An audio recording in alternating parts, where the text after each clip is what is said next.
الخير، يا رب يكون كل الجميع بخير. النهارده معانا بطله جديده من ابطالنا، طبعا انتم معتادين عليها. بطله قدرت تغير حياتها ما شاء الله بنظام غذائي فقط، ونحط عليها فقط دي 30,000 خط. غزل كانت جايه لنا مريضه سكر، كان السكر التراكمي بتاعها 12، كانت بتاخد كبسول 2 كبسول في اليوم، كانت بتاخد 2 كبسول في اليوم. غزل كانت جايه لنا 96 35 جرام، احنا النهارده بنتكلم في 65 و400 جرام. كانت جايه نسبه الدهون بتاعتها 45، احنا النهارده 31. كانت جايه الدهون الحشويه بتاعتها 13 ونص، احنا النهارده 5.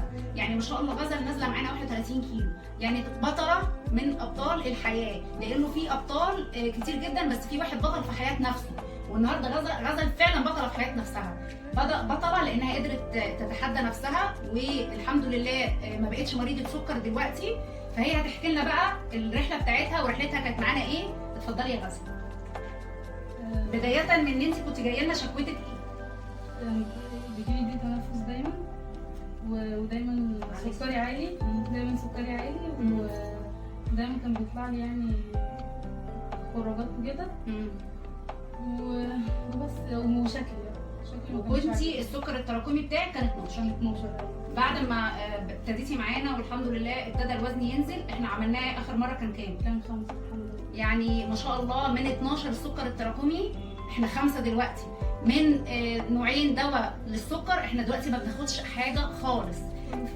ربنا يبارك، ربنا يبارك. طب ده بيخلينا نقول ايه؟ بيخلينا نقول ان التغذيه هي اساس كل حاجه. انت مريض سكر ومش ماشي تغذيه فانت ما بتعملش حاجه، انت مريض ضغط ومش ماشي تغذيه فانت ما بتعملش حاجه. التغذيه اولا هي اللي بتقيك من كل الحاجات، الامراض وحتى اللايف ستايل بتاعك بيتغير. هي بتقول لك بيجي لي ضيق تنفس، يعني ما كانتش بتقدر تتنفس، دلوقتي ما شاء الله تبارك الله بقت متواجبه مع البنات اللي في سنها، بقت زي البنات اللي في سنها. يعني التغذيه هي الاساس، هي الاساس. ان انت مهما تاخد ما مشيتش تغذيه انت ما عملتش ولا حاجه، حتى لو عملت عمليه برضو لازم تمشي تغذيه.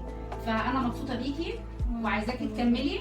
والنهارده انت بادره امل لناس كتير جدا جدا بيقول لك انا خلاص جالي السكر، انا خلاص جالي الضغط، انا خلاص جالي. لا، بنصح اي حد يعني يدخل في المبادره دي، يعني يهتم بنفسه، يهتم بصحته، بيحط التغذيه هي اول حاجه ورقم 1 و2 و3.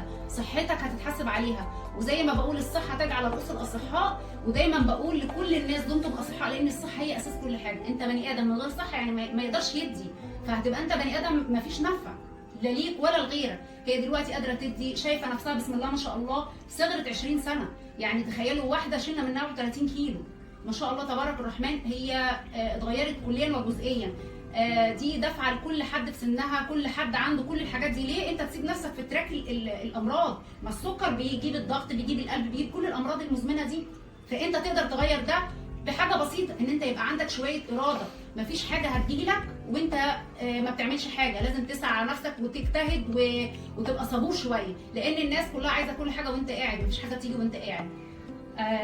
انت لو انت النهارده مبسوطه بنفسك حاجه بسيطه، انا مبسوطه بيكي كتير جدا جدا، لاني انت بني ادمه ناجحه، وانا بحب البني ادم الناجح اللي بيشتغل على نفسه. ودي حاجه بسيطه جدا جدا جدا يعني عشان تفتكرينا بيها. ودمتم اصحاء، ودمتم محافظين على نفسكم، ودمتم سالمين، والصحه تاج على رؤوس الاصحاء، وحافظوا على نفسكم. دمتم اصحاء. شكرا.